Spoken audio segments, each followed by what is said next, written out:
Okay, well, welcome to Supervision. My name is Robert Farrow. I'm an LPC supervisor, also licensed sex offender treatment provider, and also a specialist in child and adolescent trauma therapy.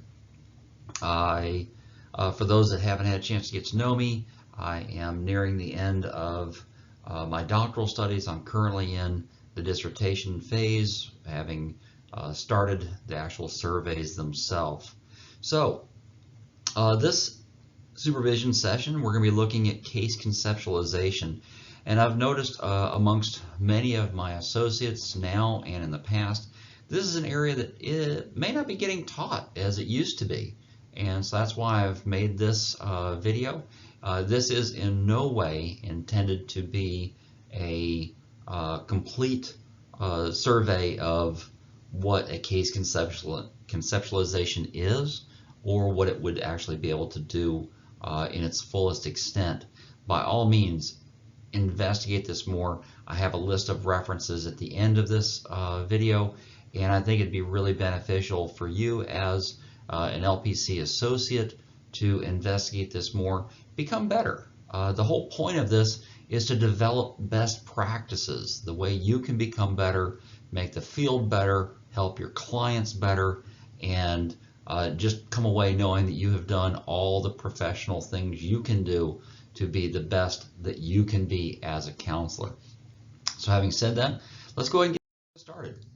So how to view your therapy. Yeah, we're going to be answering some questions about what therapy is in the case conceptualization category. First of all, you as a counselor need to develop skills to formulate treatment effectively. This is taken from some research that I found from just this last year, and it's real important. How you view your therapy is going to come through in your case conceptualization, as well as how you're going to perform it in your actual practice. Also, understanding psychopathology leads to a case formulation for ideal treatment planning. This one's actually really important, guys. How you view the way people become ill is going to determine how you're going to help them reach recovery and health again. That's why for those of you that I'm working with directly as my associates, I point out early on in our time together, what's your theory? What's your orientation? How are you going to formulate your treatment planning, and what are you going to do to help your clients? Guys, I don't just make this stuff up. This stuff has been taught to me from the beginning when I first got into the field, and it is right for me to pass it on. So what exactly is a case conceptualization? Well, there's a couple things about it. I think the most important one is this. Case conceptualization is a combination of hypothesis, clarifying psychological, behavioral, and relationship problems that will include pathological causes, factors that is then expressed in psychological language, defensible through the lens of theory, and collected data that is then used to formulate a treatment plan. You'll notice this one statement wraps up the whole thing, but there is a lot in this. So we're going to need to unpackage this a little bit so that it makes a little more sense. Simply stated, a case conceptualization is a few things.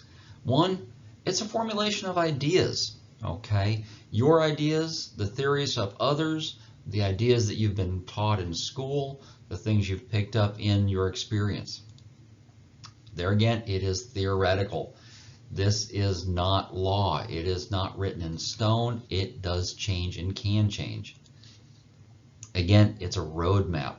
This is probably, I think, the best imagery I can give you about what a case conceptualization will do for you. You have a starting point, and then you can move to the next point and there afterwards. But you have to have some fixed points from which to begin. Like I said a moment ago, it is not written in stone. This is in constant need of updating because things change. Think of it in this sense, kind of like a navigation, a Garmin, or one of the other navigation formats in your vehicle. This thing constantly can modify itself. We've all got this joke about how it can automatically decide to change and say, altering destination, altering route. You may have to do that in a part of your counseling. And this is a real important quality to be able to do, developing that flexibility to say, maybe I need to change my theoretical position on this client. Maybe I need to modify the approach that I'm using. We have to be able to make that flexible change. So let's take a look at the big picture here.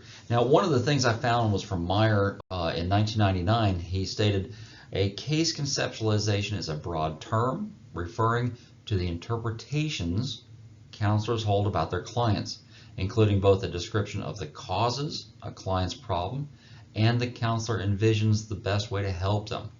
More specifically, conceptualization includes a description of the linkage between process and outcome elements. So really, in this regard, you can think of it also as a blueprint on how things got where they're at now.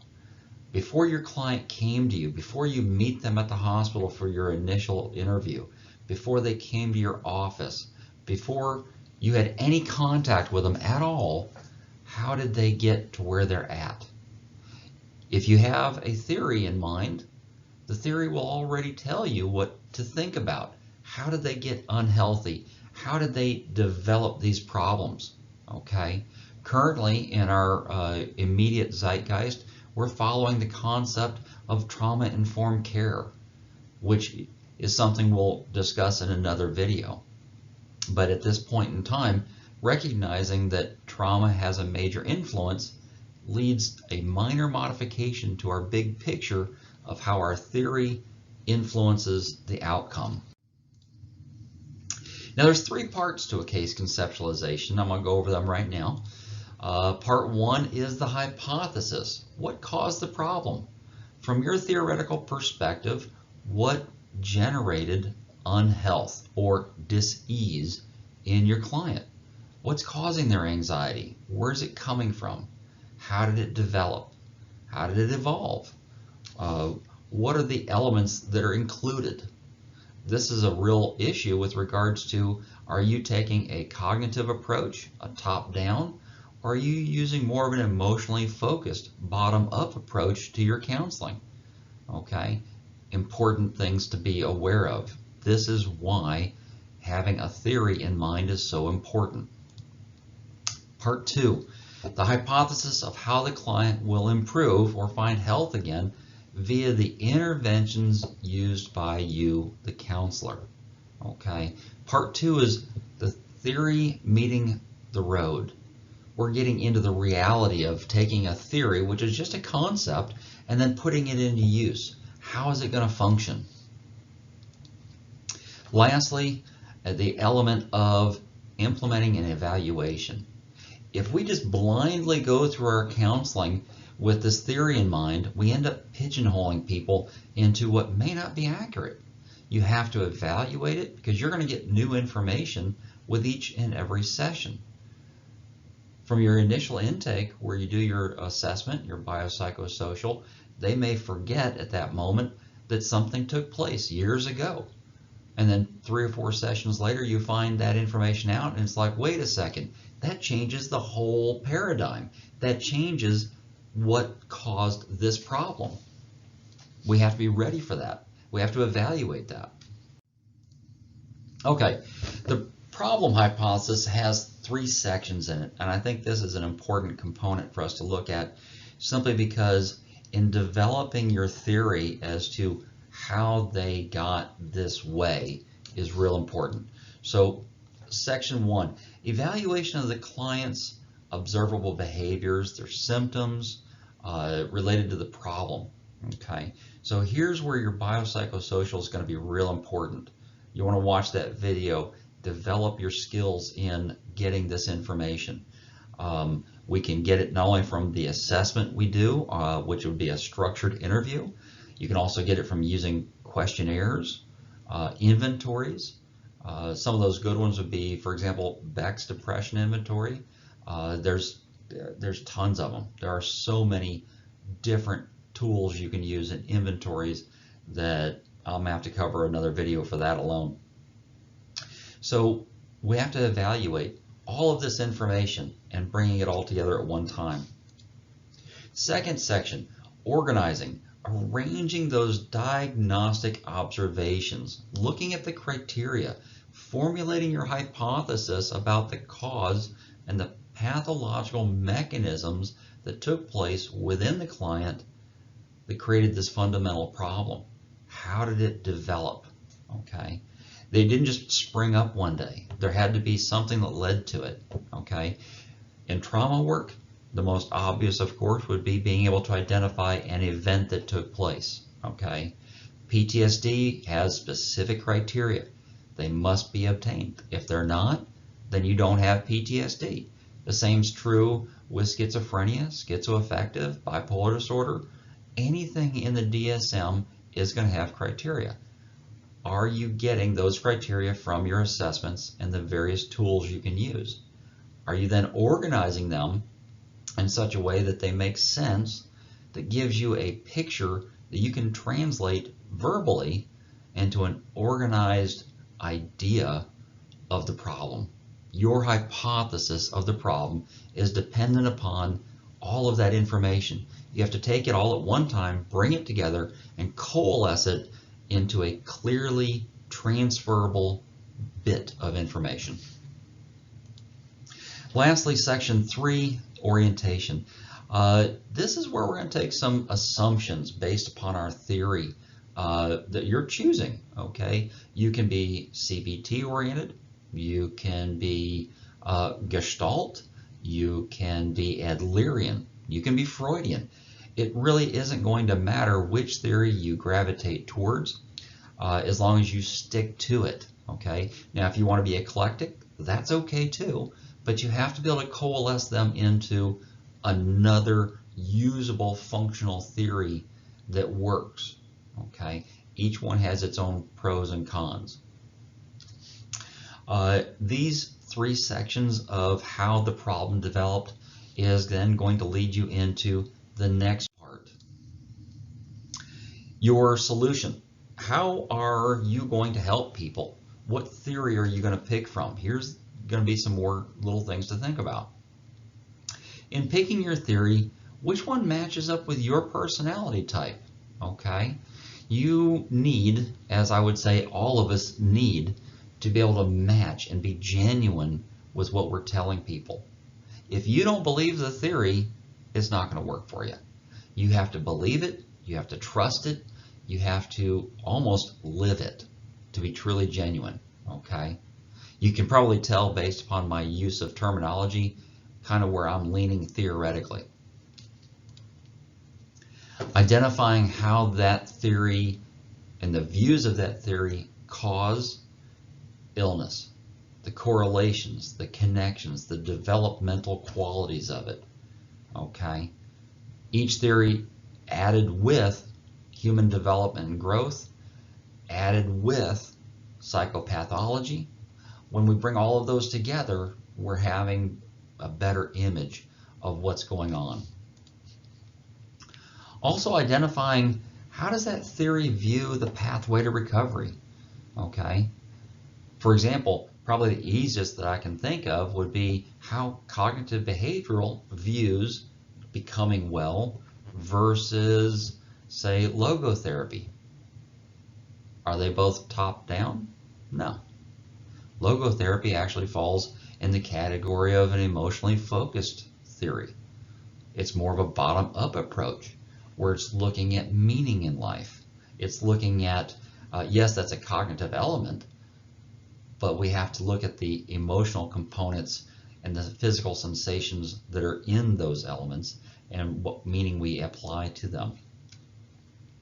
So also you're going to be identifying ways that you're going to use that theory to help your client.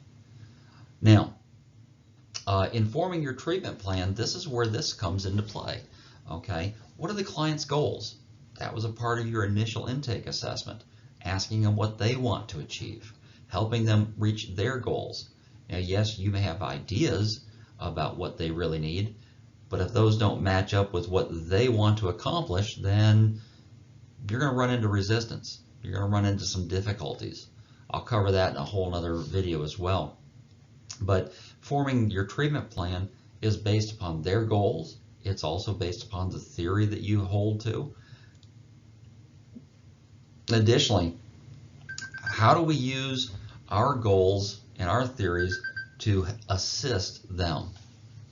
Okay, we need to have the ability to teach them, explain to them what we believe, what we think, what we've been taught, and what we do know. Okay, so if you're going to be doing trauma work, you need to have the ability to express to them neurological aspects.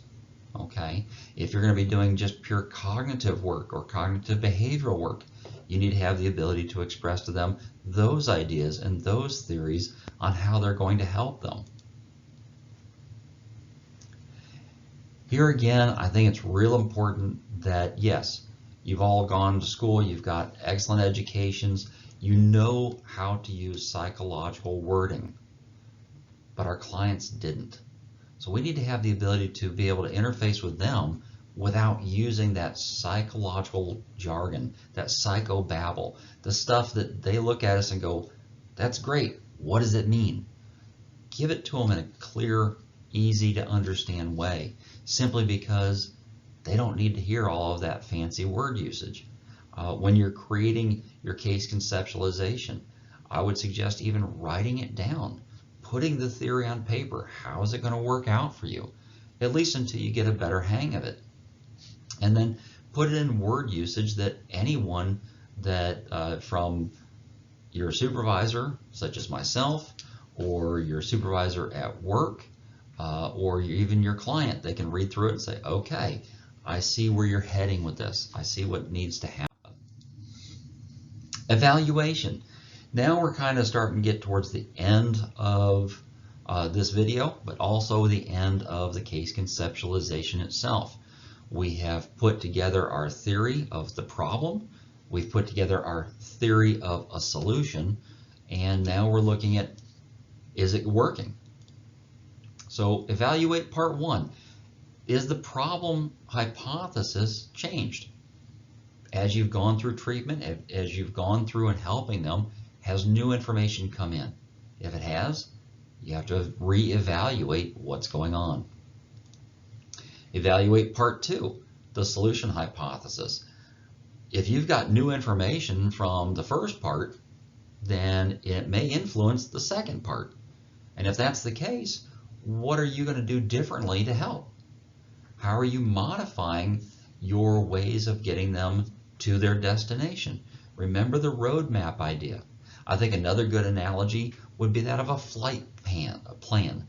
When a pilot logs in for a flight, they're going to go from, let's use Denver to Chicago.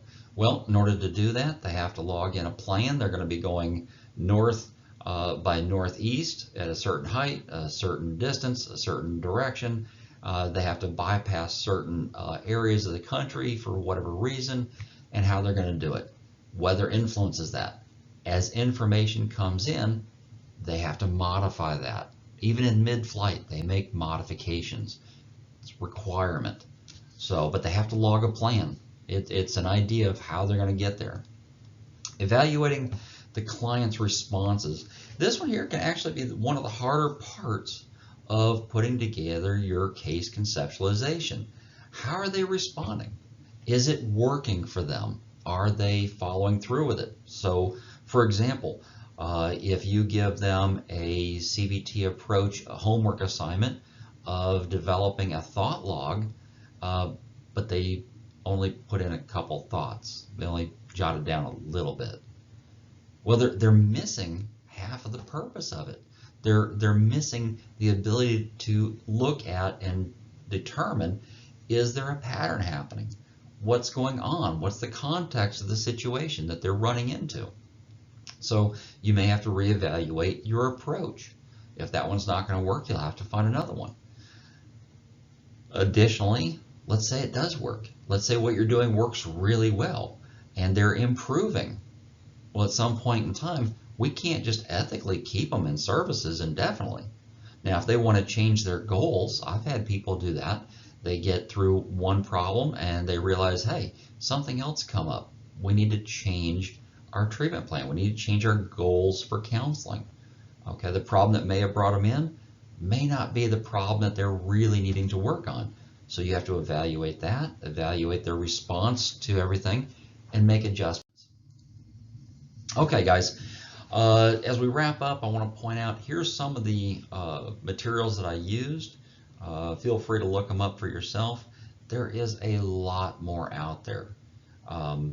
In fact, the one from DiMaggio and the one from Meyer and the last one there from Slice and Sirocco have a lot of other references. Feel free to look them up. It'll only make you better if you can read through those and incorporate that information into your practice in how you do things. Okay, here we are wrapping up. I want to welcome you to Supervision. Thank you for watching this one. We have covered case conceptualization.